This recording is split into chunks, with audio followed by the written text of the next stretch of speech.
آخرت کا مطلب کیا ہوتا ہے؟ آخرت ان تمام امور کا نام ہے جو مرنے کے بعد ایک انسان کو پیش آئیں گے۔ آخرت کو آخرت اسی لیے کہا جاتا ہے کہ یہ مرنے کے بعد آنے والی ہے۔ لہٰذا نبی صلی اللہ علیہ وسلم کی حدیث کے مطابق ایک مسلمان کا ایمان یہ ہے کہ ان تؤمن باللہ وملائکتہ وکتبہ ورسلہ والیوم الآخر ان تؤمن بالقدر وخیرہ وشرہ۔ رسول اللہ صلی اللہ علیہ وسلم کا فرمان ہے، اے لوگو تم اللہ پر، اس کے رسولوں پر، اس کے کتابوں پر، اس کے فرشتوں پر، آخرت پر، اچھی اور بری تقدیر پر ایمان لاؤ۔ میرے ماں اور بہنوں، آخرت پر ایمان لانے کا مفہوم کیا ہے؟ آخرت پر ایمان لانے کا مفہوم یہ ہے وفات کے بعد سے لے کے اہل جنت کے جنت میں جانے تک کے بارے میں، اہل جہنم کے جہنم میں جانے تک کے بارے میں قرآن اور حدیث کی روشنی میں جو باتیں آئی ہے اس کو ماننا، اس کی تصدیق کرنا، اس پر پختہ اعتقاد کرنا۔ اس عقیدے کے بغیر ہمارا ایمان کامل نہیں ہو سکتا۔ میرے ماں اور بہنوں، فکر آخرت کی ابتدا موت سے ہوتی ہے۔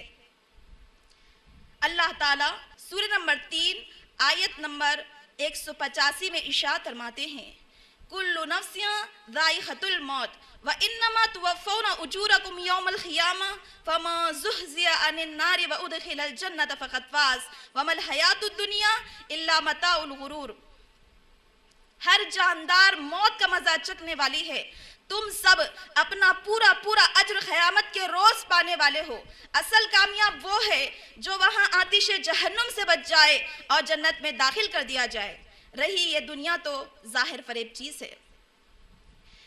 میرے ماں اور بہنوں، موت سے کوئی بھی انسان بھاگ نہیں سکتا، خواہ وہ اپنے آپ کو مضبوط قلعوں میں ہی کیوں نہ بند کر لے۔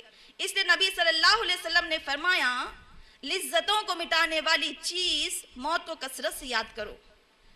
میری ماں اور بہنوں، موت کے وقت سخت تکلیف ہوتی ہے۔